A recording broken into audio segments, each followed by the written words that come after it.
Hello, everyone, and welcome to this year's Colaba Conversation. My name is Sidhartha Shukla. I write about the capital market and cryptocurrencies for ET Prime, and I will be the moderator for this panel. The topic for today's discussion is decrypting crypto. Bitcoin, the world's first cryptocurrency, came into existence back in 2009, and since then, crypto tokens have evolved into a new asset class with over 13,000 tokens in the market as we speak. This disruptive technology and its use cases have left regulators across the world scratching their heads. It's tough to control something which was designed to work outside the centralized forces of governments and regulators. But over the years, we have seen that while few countries like China have taken quite a strict stance against cryptocurrencies, there are many which have been more accommodating to this new technology and the businesses that are being built on top of it. To discuss more about how regulators are tackling this challenge and what more could be done, we have a great panel with us with global experts working in this space.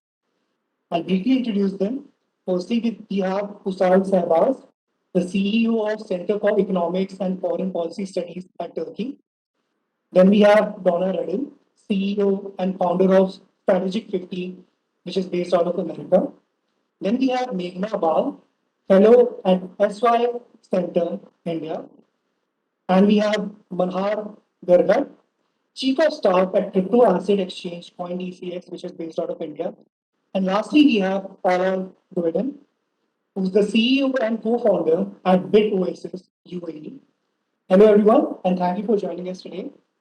Right, like I mentioned, that crypto assets is a different beast altogether. It's tough to control something which was designed to work outside the centralized forces of governments and regulators.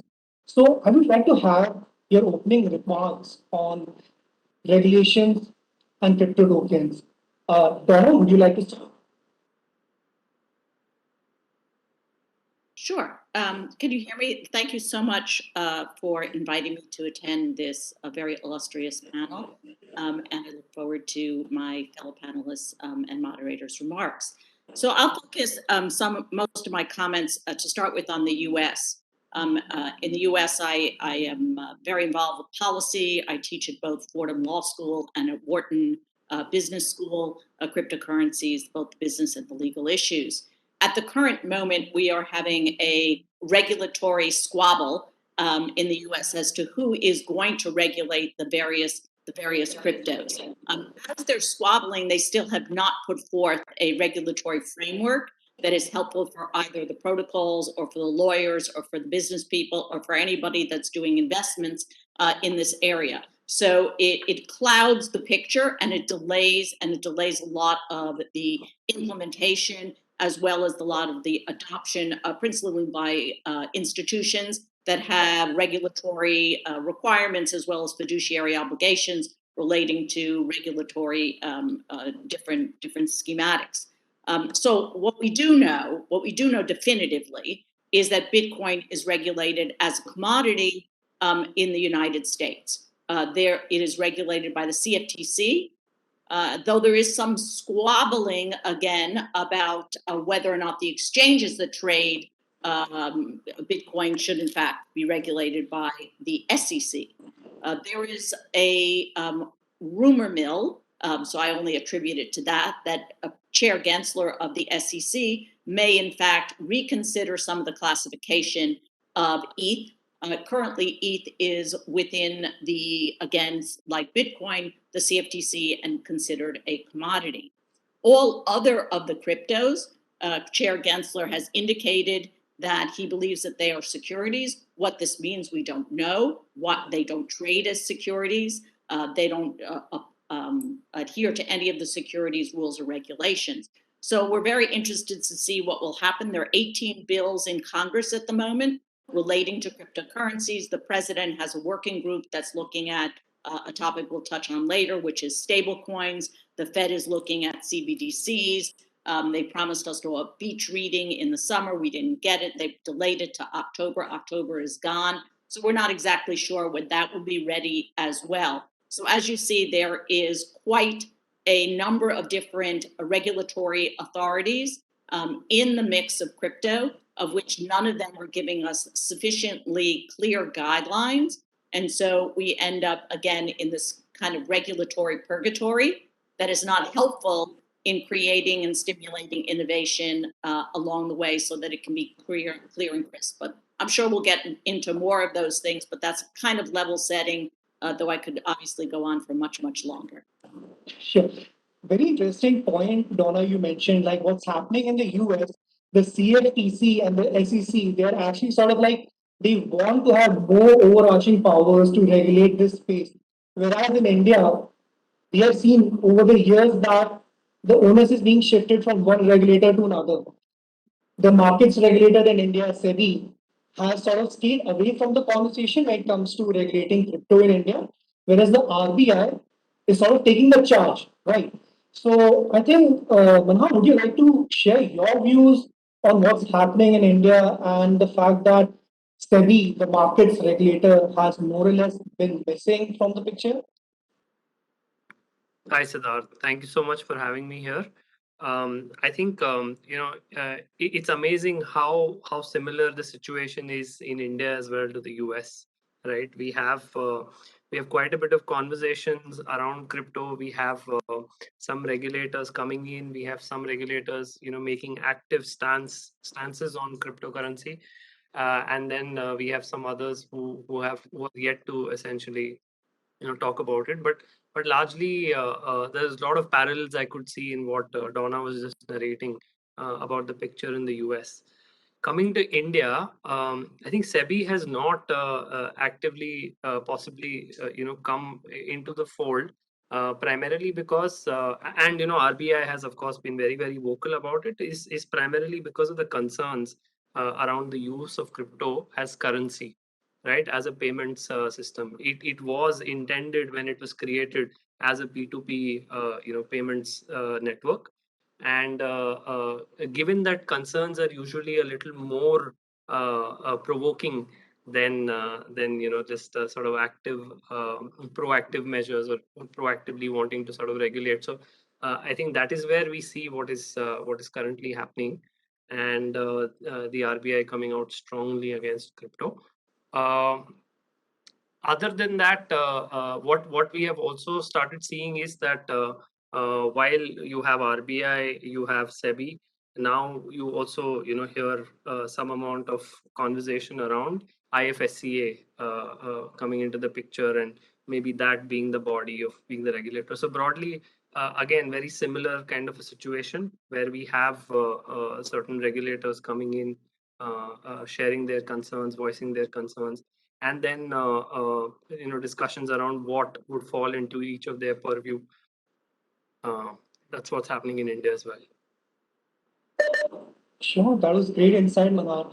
Ussal, I would like to come to you next. I was looking at some data points with regards to the trading volumes of Bitcoin on peer-to-peer exchanges like Paxful. And I've seen that in Turkey, I mean, the trend has been exploding, right? It's been growing rapidly. So, can you give us a lay of the land? What's happening over there? How are people adopting to cryptocurrencies, these new tokens, and what's the view of the regulator over there? Sure. So thank you very much. It's a pleasure to attend an event by ORF and see old and new friends. As you said, just like any other risky emerging market, crypto is booming in Turkey, and I think that's kind of natural because it's one of the easiest ways through which the citizens can hedge themselves against the inflationary risk and the currency risk in case of Turkish lira. Given the turmoil after COVID, there has been a lot of depreciation. But even before that, there was a big, interest in crypto. Turkey has an open cambio regime, so you can transfer your US dollars or euros easily to abroad, and there is no restriction in buying foreign currency. That being said, the interest in crypto also reflects the fact that the citizens are cautious about keeping their foreign currencies in the resident banks. Because what we have seen in the Euro crisis 10 years ago in Greece, in Cyprus, was that those accounts can at a certain time be frozen. Given all these, lack of trust in the traditional financial system, I think it is kind of natural in the emerging markets that people are hedging themselves by buying crypto assets, and it's relatively easy, right? You register to an exchange and you buy it. Even the youngsters can do it, and you don't need to buy in huge amounts. There is no, economies of scale here. You can buy easily, even with very small savings. So this is the reason of the interest, I think. When it comes to regulation, I think we are swinging between completely banning crypto to a reasonable level of regulation, just like India has been doing for the last few years. I would say even in the advanced economies, the regulators are a bit reactionary. That's more of the case in emerging markets. When there is a big hacking of a certain exchange, regulators get concerned, and then, after some point, there is more discussion. They talk with the players, they learn more about crypto, and then, this is a process of, mutual education and conversation between the, the players in the market as well as with the regulators. We started early this year with central bank banning crypto as a medium of payment, and also transfer of funds from e-money and payment institutions to crypto exchanges. But you can still, use the traditional banks.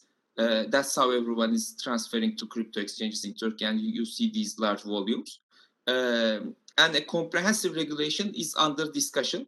We may later in the conversation discuss what are the limitations of emerging markets in terms of, regulating crypto, given the, nature of the technology, and what could be the, the ways in which the emerging market governments can cooperate in this regulation.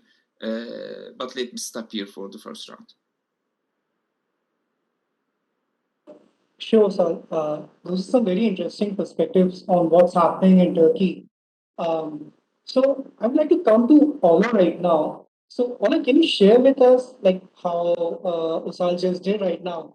What are some of the trends you're observing in the UAE, and what are the views of the regulator over there? Sure. To begin with, I'm glad to be as part of this panel. Thanks for inviting me, and nice to see some friends who are in the panel as well. So myself, I'm Ola. I'm a CEO and co-founder of BitOasis. We're the leading crypto exchange based in the Middle East. We're headquartered in the UAE. That is our biggest market. However, we do serve clients across the Middle East, predominantly in the Gulf and in other areas. So the interesting about the Middle East, I think the majority of the adoption is really happening in the Gulf. And then we do see, obviously, adoption across the wider Middle East in other larger markets like Egypt. However, the adoption and the type of activity differs from one region or one country to another. So in the UAE and similarly across, the Gulf in terms of Saudi and other markets. So the currency is pegged to USD. So there's no currency devaluation as such. And then also, a lot of the adoption is not really on payments. It's for investment and speculation. However, I think since the beginning of this year, late last year, the real adoption of crypto has started in the Middle East. We obviously have been in the region, for quite some time, for around 4 or 5 years so far. We've seen some levels of adoption in the bull market in 2017, but nothing like what we've seen in this year, where we've seen huge adoption from retail, high net worth individuals. I think the institutional adoption is not quite there, obviously, in the region, but it's something I think we're seeing high levels of interest there. But as you know, institutions really want full clarity, I think, on regulation, or more clarity, I would say, on regulation. compared to what it is right now in the Middle East to really fully adopt, this new asset class. So where we are in the Middle East, I think it depends. The maturity of the regulation depends on the country that you look at. So I think the UAE and Bahrain are probably ahead of the curve overall in the region in terms of setting some preliminary frameworks for regulating operators, so exchanges like us, brokerages, exchanges, custodians. So it's definitely looked at from a capital markets play as well. However, I think there's still some form of a tension, I think, between the central banks and the capital markets authorities, because again, I think also similar to what Donna was saying, other panelists as well, is that the concern from the central banks is definitely having that new technology used for payments, and then obviously financial crimes around the usage of this technology, AML, CTF, etc. So that's where we see the central banks really stepping in, and the financial intelligence units really want to be able to cover and have supervision or some form of monitoring from operators and information sharing, etc. And then, you've got the capital markets regulators looking at what we do and saying, well, that looks like an exchange. What you're doing looks like, that's a matching engine, you're custodizing funds, the brokerages, etc. So that's where the capital markets coming in. But then the central banks are saying, well, hold on a little bit. We need to figure out and prioritize, AML and CTF issues and all of that. So I think there's still some, back and forth, trying to figure out which regulators should really, fully cover this area and what a hybrid regulatory framework might potentially look like. Like, in Saudi, I think still behind even in terms of introducing a regulatory framework, to begin with. So there are no regulated exchanges, right? In Saudi, a lot of the activity is happening offshore, so cross-border or peer-to-peer, platforms like Binance and others. So a huge concern for the regulators, and we're even in touch with some of those regulators where they're trying to really understand the activity in the market. But ultimately, the ones that we see taking the lead are the central banks, because their top concerns are AML, CTF, information sharing. So it's predominantly led by the financial intelligence units. And then the capital markets are still taking a back seat. However, I think they're really, once the central banks to some extent feel comfortable around that area, I think the majority of the activity will probably be falling under brokerages, exchanges, custody, which is, capital markets frameworks. So that's what's happening in the Middle East. Sure. Interesting points, Donna. Meghna, I would like to come to you now with regards to how the conversation has been in India. In 2013, we had the first cautionary advisory issued by the RBI, right? And we had a couple of them over the years. Then in 2018 came the RBI circular, which completely cut off all the crypto startups from India's payment networks, right? Then in 2019, we had the Grant Committee draft recommendations. So, from a policy formation point of view, what are your thoughts on how the Indian regulators have been going about this entire thing? And in your opinion, what would be like the best practices when it comes to regulating something as disruptive and as hard to understand as something like crypto? Okay, so first thing I'd like to clarify is that crypto assets or currencies are essentially financial products, and the mechanisms to regulate them exist already. So there's no real reinventing the wheel, so to say. It's just a new technological construct or a new technological product that you're dealing with. So really what you're dealing with is a capacity problem at the regulators end, because there is some amount of inability to comprehend how it works, and how, how intractable it may be, given that, okay, in the case of India, in the case of most of our banking regulations and payment regulations, or most of the regulations and legislations that fall under the RBI, they apply only to paper money. So then how do you, re-envision that regulatory or legislative construct to accommodate these new assets? But there's nothing intractable about it. It's not like an impossible thing to do.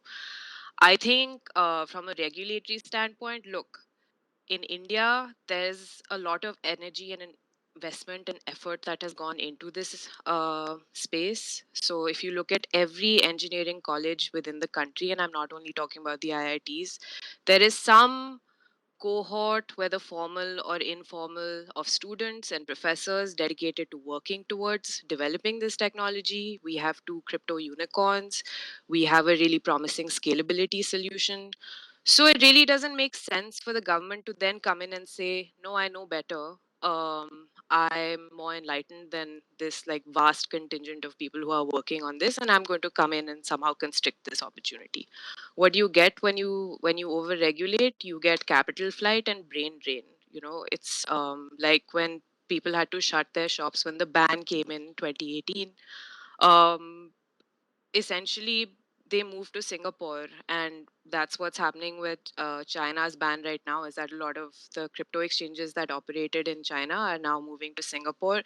So I think in terms of best practices or first principles, regulatory certainty, regulatory clarity, I know that the ED has been approaching or summoning a lot of crypto exchanges under FEMA, which is the Foreign Exchange Management Act, because India manages its foreign exchange. It used to regulate it very closely. They found it irreconcilable with liberalization, so they've decided to manage it.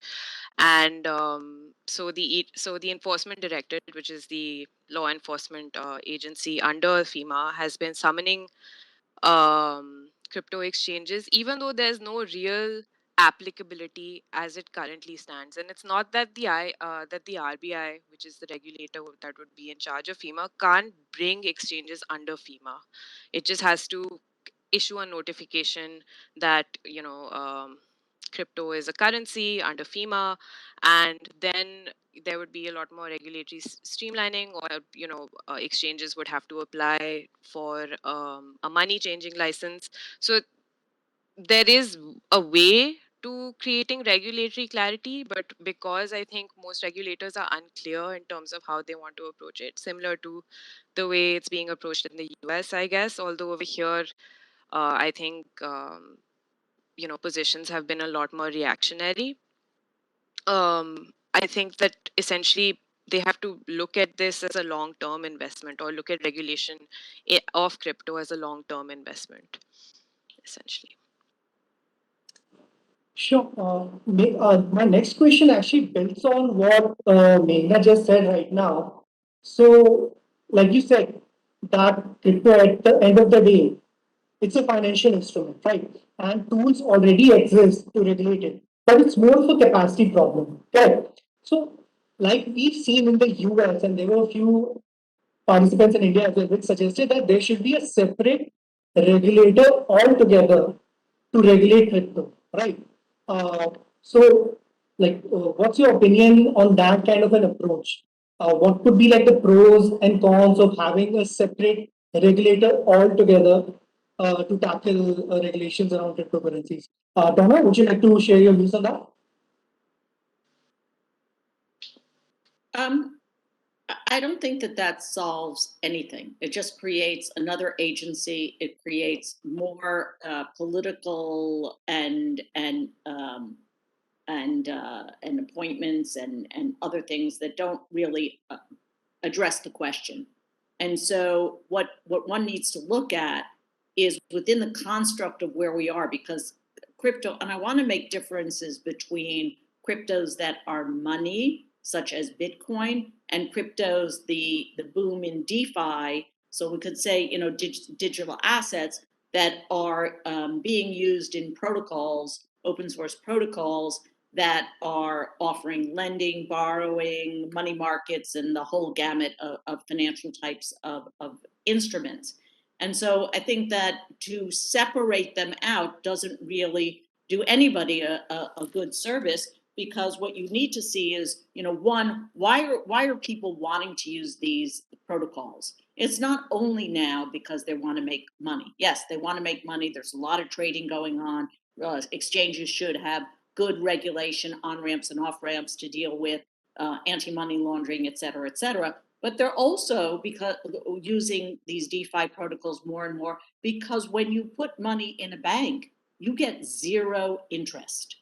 And so when Chair Gensler tells you to put money in a bank, that's not going to help you for your future in building wealth for your family. So when you can go to an exchange, and that exchange, yes, everything has risks, and you need to read the terms and services, is offering you 8% on stable coins, albeit that there's risk there, maybe the risk for the 8% is worth it when you're trying to be able to build some wealth, as well as create some income in a world in which, of course, our friends from Turkey are well aware, where inflation and devaluation of the currency are all happening at the same time. So, that's not directly answering the question, but we have societal issues, we have monetary issues, and just saying that we're going to put this in another regulator does not address that. We need to look holistically about what's going on and how can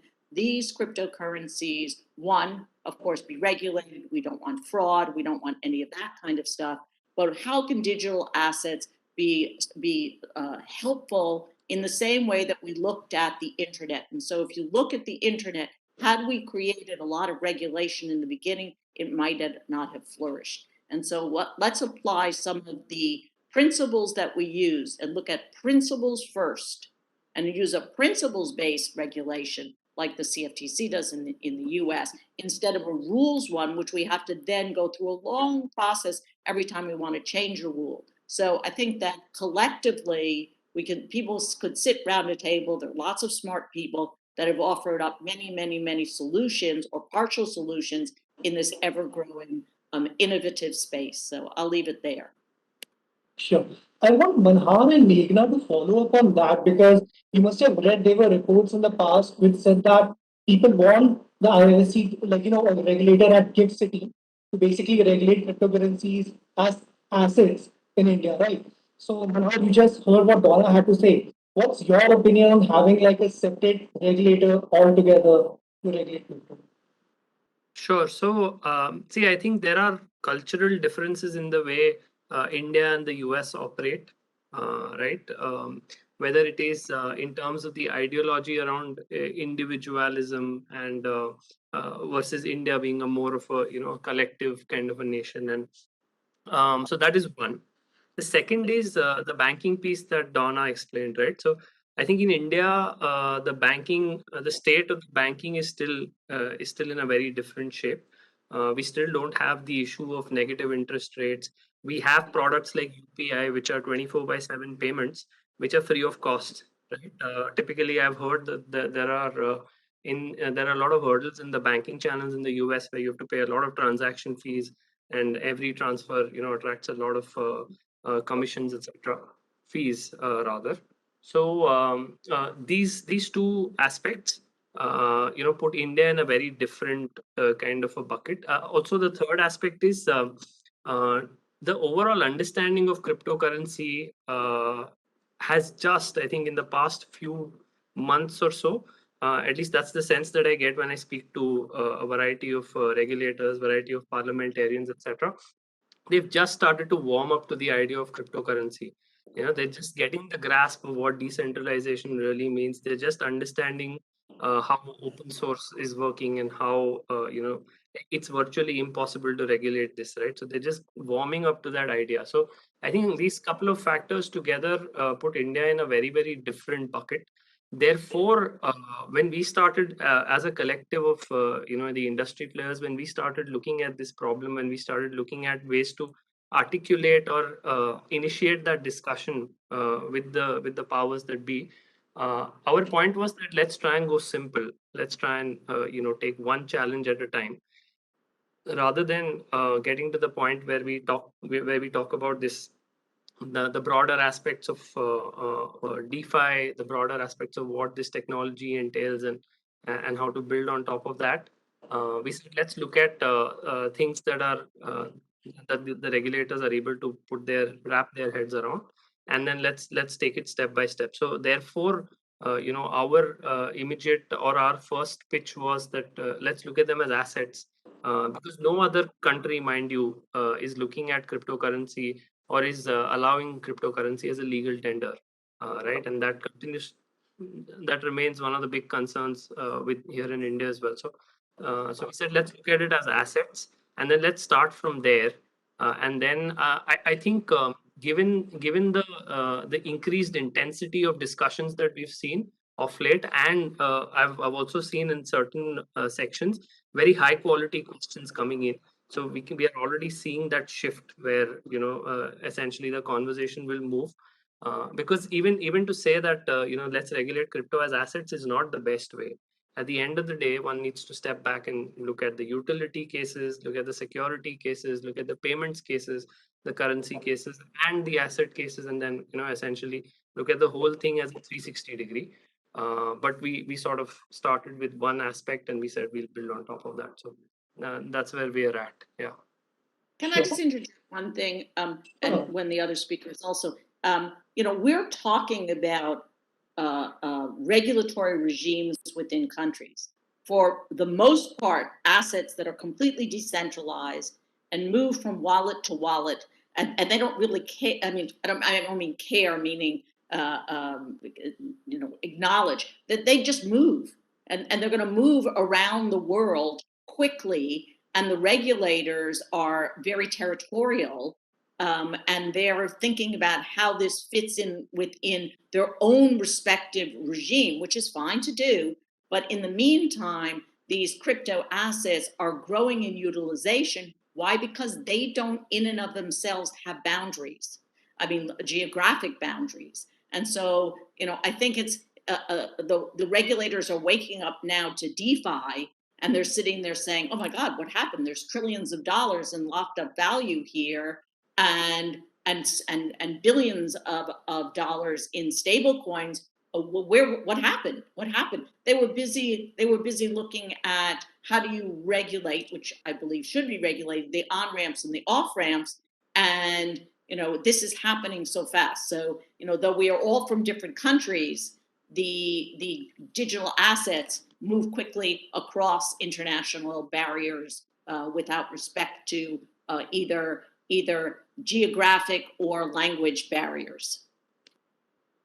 So I want to actually step in and bounce this point. So agree with both Manhar and Donna. The reality is that the innovation in this space is moving at a very, very fast speed, and is not going to wait for the regulators to figure it out, right? And the innovators and the entrepreneurs will see the opportunity, they'll jump in, they'll experiment, they'll build until they get it right. And that's how technology works, and that's how the internet, in the early days started. And essentially, that's the natural cycle of evolution. I think in crypto, obviously, very specifically, there's the issue around that this is a technology, but it's also an asset, but potentially security, and then it's a payment system, and it's all of those all together, right? So it's very, very confusing, and I think we're seeing that challenge, obviously here, but then internationally and everywhere, is that dialogue and that conversation of how the regulation should look like, and the tension between the central banks and the capital markets authorities is happening everywhere, right? But meanwhile, there are new products and new tokens and new companies and new unicorns being minted almost every week. So there was actually an interesting idea, and I actually read that on Bloomberg today. I'd love to actually get the view of the panelists on that as well. So obviously, the conversation, specifically in the US, I think, where you've got some of the largest companies, in the space, and there's a whole kind of issue around, the SEC and potentially, deeming some of those assets as securities. So, the larger companies, specifically in the US, the likes of Coinbase, Square, Gemini, etc., and some of the, VCs as well, are actually proposing to the regulators to create a self-regulatory organization, representing the industry. And because they understand this technology much, better than the regulators, right? As operators or people who have been in the space, since day one. So they're proposing to the regulators that on areas where, the regulators haven't figured out what the right regulations should be, that potentially self-regulated body representing the industry can potentially step in to make sure that, things around, obviously also fraud, unaudited, let's say smart contracts, or some of the things that we've seen, in the past, potentially mitigate, against some of that. So I'd love to get the take of the panelists that, That's in a the very absence of interesting point. re-regulation, That's a very how interesting would point. that work? Yeah, I like to bring in Meghna over here because what's happening in India, we already have BACC, which is an industry body, and they have laid out certain points on self-regulation, right? So Meghna, would you like to answer Paula's question? Yeah, so actually, Japan has kind of blessed self-regulation as a model, saying exactly what the thinking is in the US, that industry are the experts and it takes time to build regulatory capacity. So while they've amended their Payment Settlements Act and their Securities Act to bring crypto under those regulations and to have some kind of registration mechanism, AML mechanisms, etc. Ultimately, the industry is in charge of enforcement. And because this is an industry where the players are incentivized to build trust and confidence in their ecosystem, especially with consumers, and you're dealing with lots of money, it works well, I think, because ultimately they have the most to lose if there is some kind of hack or breach or deficit, as we've seen with, what happened after, let's say, the Mt. Gox hack. So I think that is one regulatory approach. And just to speak more to your earlier question about India getting a separate regulator, in terms of the digital economy, India currently has 6 regulators either in place or proposed. Adding a new regulator is not going to do away with any of the capacity problems that existing regulators have. So, if you are, and I think that self regulation, Indian regulators or policymakers get a little spooked by it. So there are models of self-regulation as well, right? Like there's co-regulation, which Singapore deploys for a lot of its different industries. So essentially, what you have the industry create the code, and then you have the regulator bless the code, saying that okay, you haven't addressed this problem, or okay, you haven't addressed that problem. But other than that, I mean, we have all the mechanisms within our acts, and it's not, and all of them can be brought in by notification. If you want AML compliance, essentially, you notify custodial services and exchanges as reporting entities under the Prevention of Money Laundering Act in India. If you want FEMA compliance, like I said, you notify it as currency. And then, you decide which type of money changing or authorized dealer you want exchanges to be. So there are all these frameworks in place. It just depends on the regulatory appetite for this at the end of the day. Sure. Yeah, Ussal, you have 3 points, right? So I'd like to build on Professor Redel's comment. I think it was a very good, analogy to the early days of internet itself, and how almost lack of regulation made innovation flourish. Now, I think with regards to crypto, we should take certain lessons from that. The fact that there was very little or no regulation by then, indeed, paved the way for a lot of innovation in e-commerce, in social media, etc. But in the later years, we also saw a lot of reaction to that, and fragmentation of internet. Now we see a lot of emerging markets reacting to these freedoms, right? And banning certain things. We see a completely separated internet in China. So sometimes regulatory dialogue in the early stages could be much more, beneficial for that technology. And crypto, of course, since it is a financial technology, many countries would like to regulate it much earlier. So I think a complete freedom or lack of regulation will not be good, because then we will face a lot of reactionary regulation, especially in the emerging markets, that would swing the balance to the other side. Now, the other analogy that Professor Redel made was also very important. This is a global technology like internet, and it's not territorial, but the regulations are territorial. Now, therefore, just like we needed in 90s, in 1990s and 2000s for the internet, we need a lot of dialogue on the regulation of these technologies between countries. What we did with the internet was that US was putting the rules, right? And all the countries obeyed the US laws and US judiciary, Section 230, etc., etc. Now, I think with regards to crypto, we should start the regulatory conversation between the countries much earlier now, and we should learn from each other, but we should also educate each other about the local concerns, both of the regulators as well as of the entrepreneurs and innovators. Sure. Interesting points, Ussal. Manhar, I quickly wanted your views with regards to self-regulation since CoinDCX is a part of BACC, right? Sumit is the co-chair over there. So, can you tell us what are some of the best practices that one can opt for when it comes to self-regulating at this time? And also, till now, how has self-regulation worked for you? Because we have seen that there were many concerns raised around the kind of marketing and advertising that a lot of exchanges were doing, right? And many individuals who were present in the recent meeting which you had with the parliamentary members, they had also expressed specific concerns around that. So, can you share your thoughts on that? Sure, Sidharth.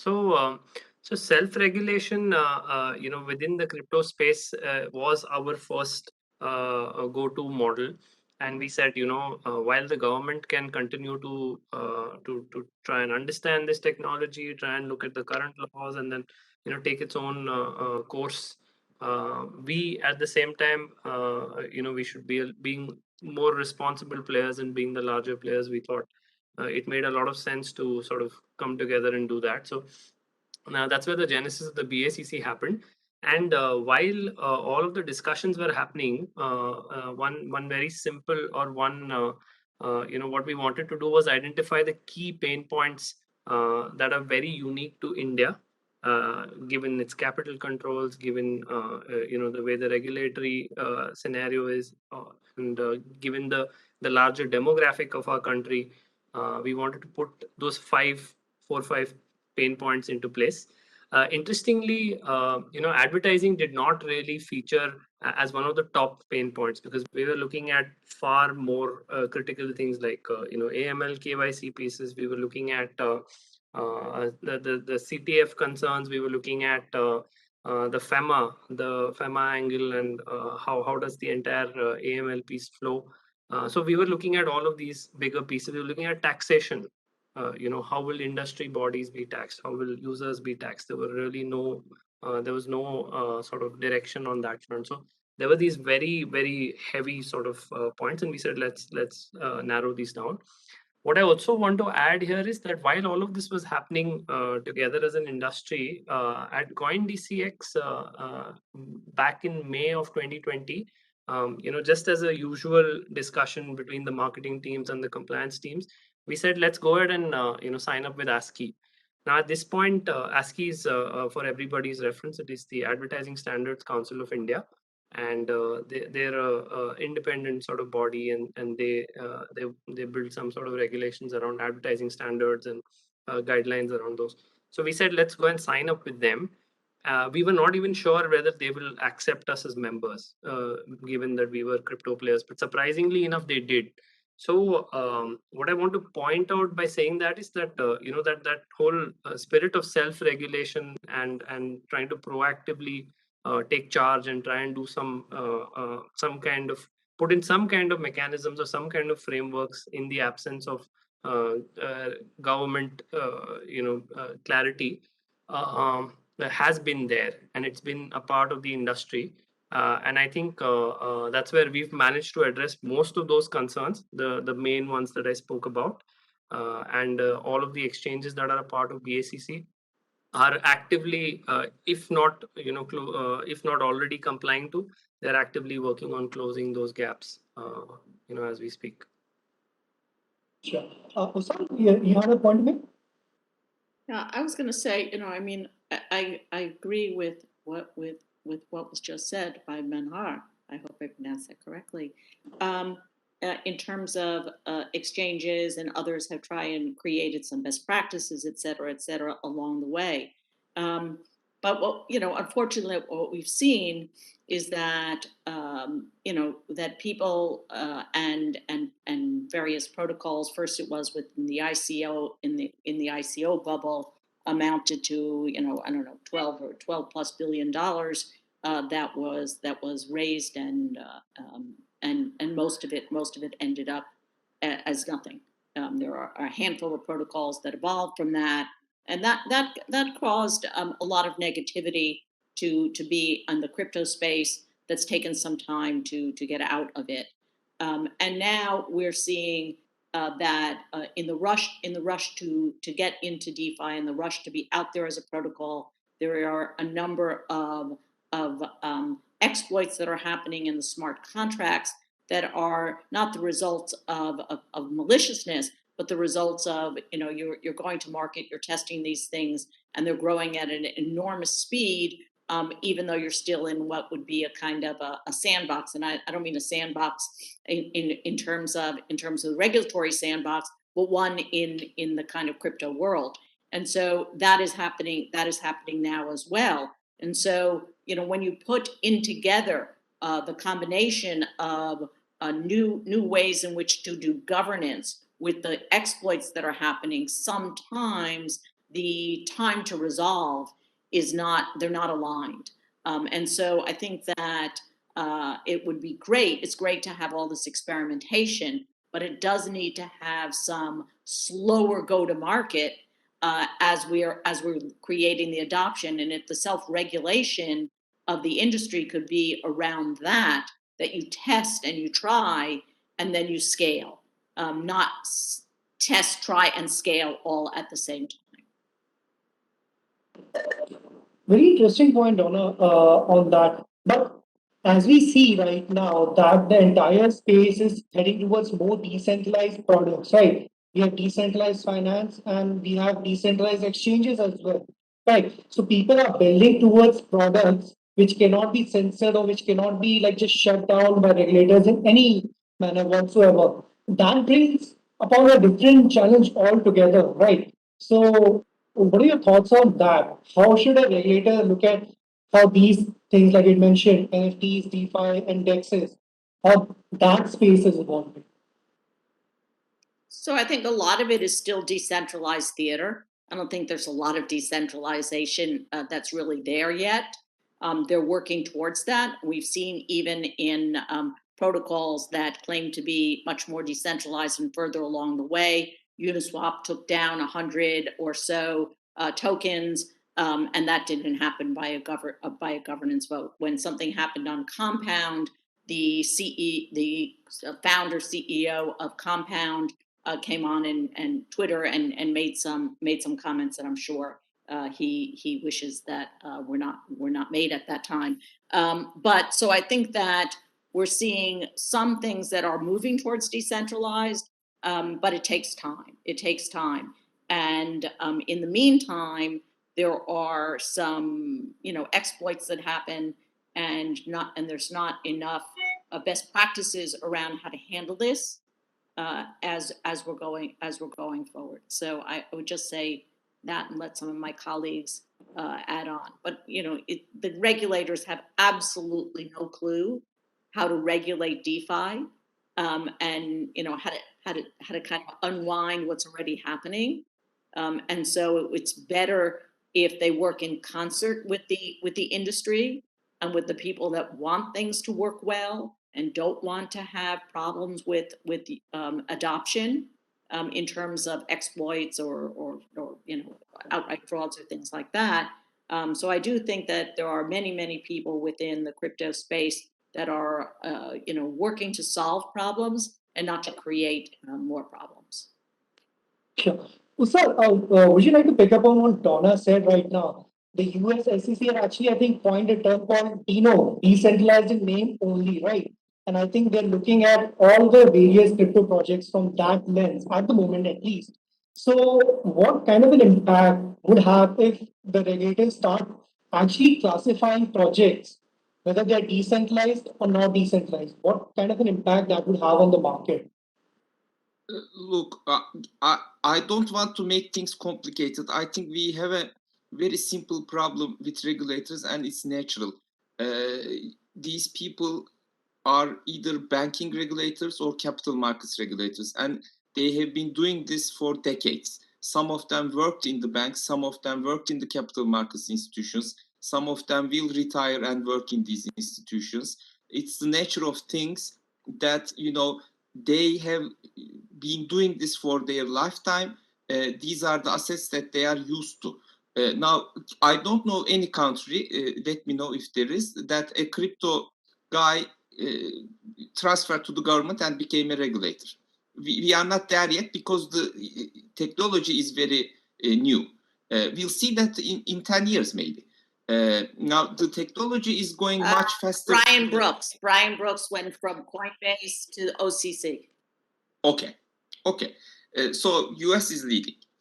But so now my point is, I think the learning curve is by nature slower than the innovation in the crypto space and learning curve of the regulators.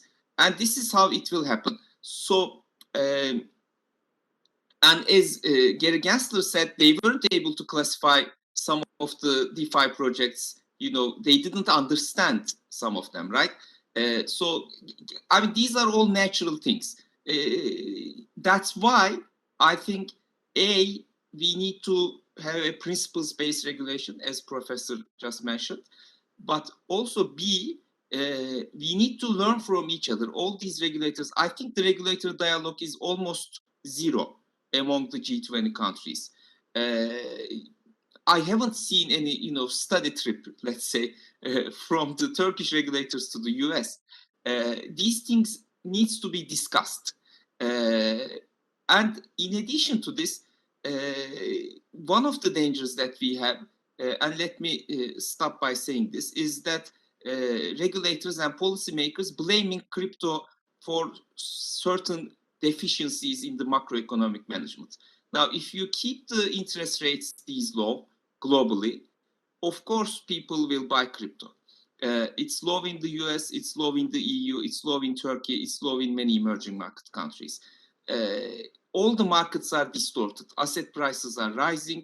There is a wealth transfer from the middle class to the rich, from young professionals to the old asset owners.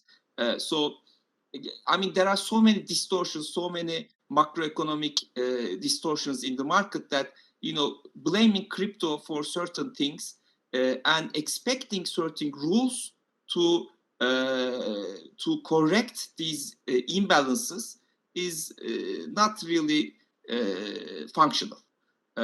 So let me stop here. This made a very interesting point that there needs to be constant discussion, right? And like we saw what happened in India, there was a regulatory sandbox that was made for the new technologies, and specifically crypto was excluded from it, right? So, Meghna, Manhar, what are your thoughts on that? What's the importance of having like a safe space, a regulatory sandbox, and how can that address some of the concerns that regulators in India have around any project that's actually built using a token for that matter? Um, I'll go. So I think that I don't know. I think that the regulatory sandbox that the RBI brought out had a lot of deficiencies. There was too high a revenue threshold. It left many startups out in the dark. Yes, I think it is important to have a safe space for innovation. I think that the safe harbor in the US as well as the safe harbor in India, both under the IT Act as well as the Copyright Act, attest to that. Before there was a safe harbor in the Copyright Act, for instance, there was a a search engine that had been developed by some people called Guruji.com, but it was raided by authorities for copyright infringement.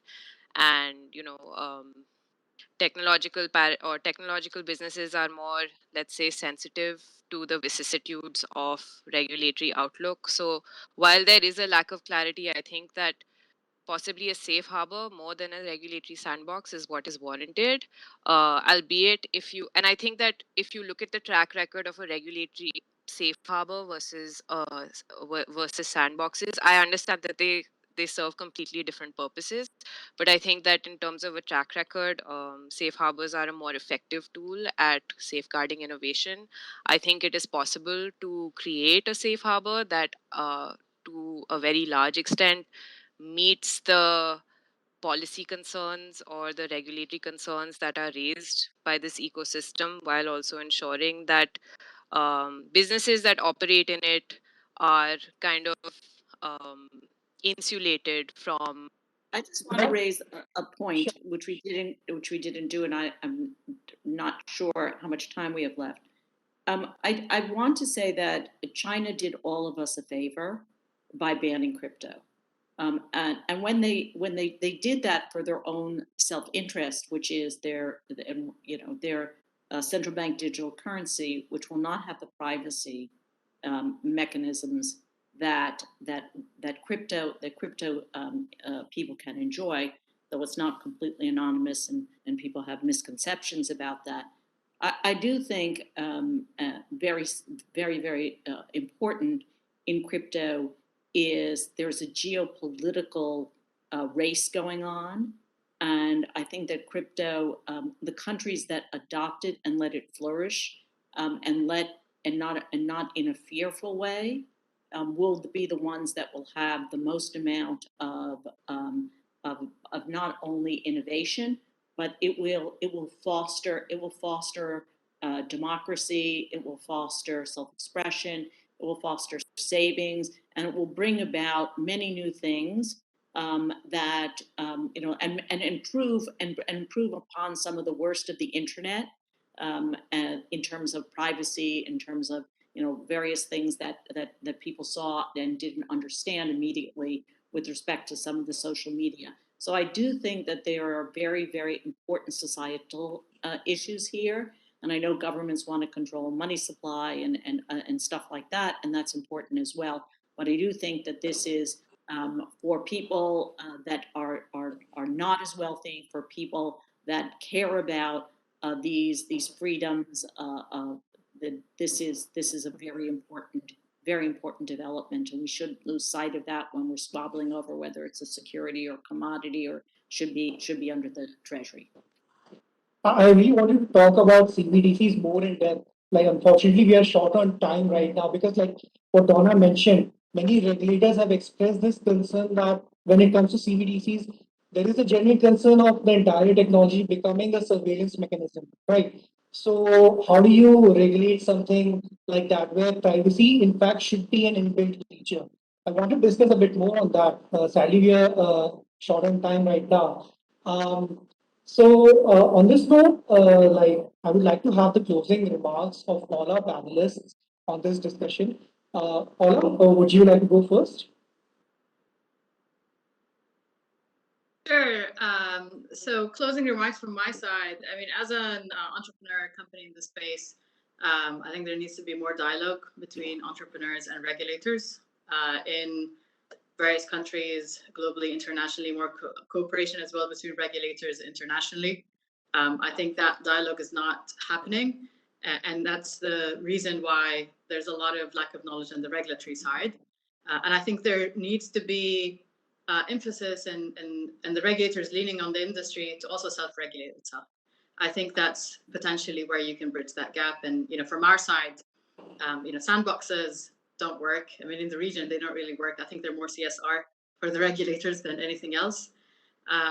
So what we ended up doing is that we started our exchange before the regulation existed, and we launched and we worked with the regulatory authorities to make sure that the right monitoring is in place, and we self-regulated until we got our licenses, which was actually early this year, almost 4 years after we've launched. And when we started proactively working with regulators, right, started understanding what we're doing and more comfortable about our presence in the market. So I'll just stop it here, and really 2 key points from myself is emphasis on communication and collaboration between regulators and operators, and emphasis on self-regulation as well from the industry itself.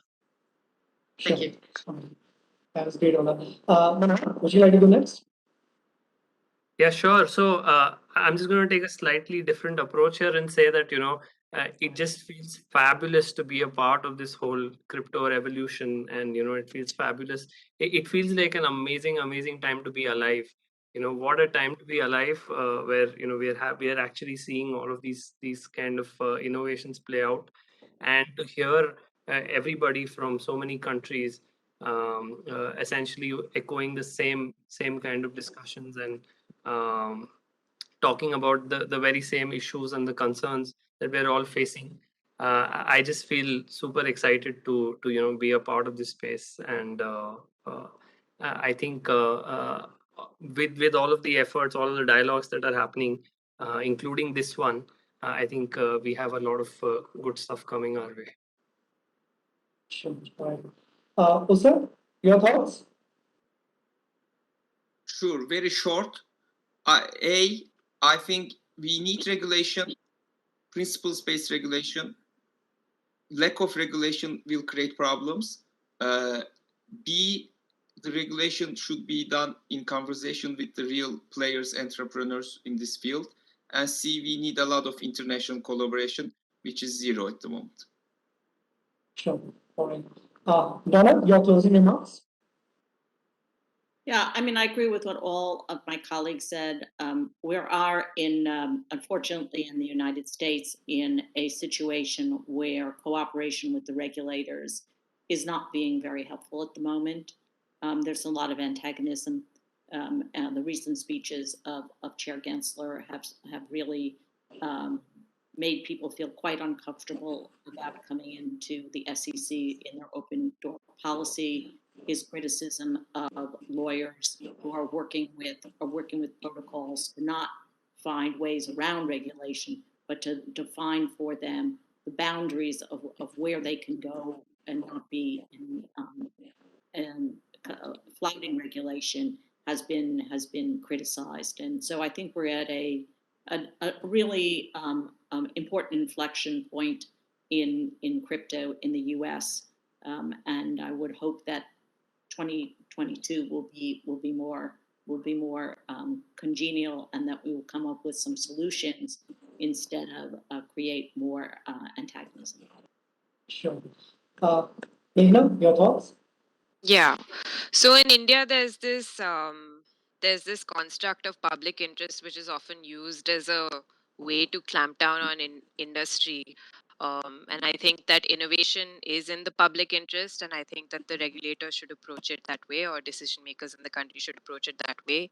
I understand that this industry is decentralized, but at the same time, there's a fair amount of consolidation. 75% of the activity on Bitcoin, for instance, happens through it. Look to technological tools for cross-border enforcement. I know that in the US, there are a bunch of big crypto exchanges and companies that have come together to create compliance solutions, such as for the travel rule that the FATF has come out with.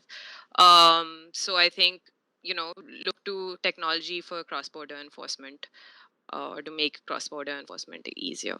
It's my last intervention. Thank you. Interesting point, Meghna. On that note, I'd like to thank all our panelists for sharing their views. It was a great conversation, and honestly, I look forward to talking to each one of you in the future. Right? So great to have this chat, and let's stay in touch. Right?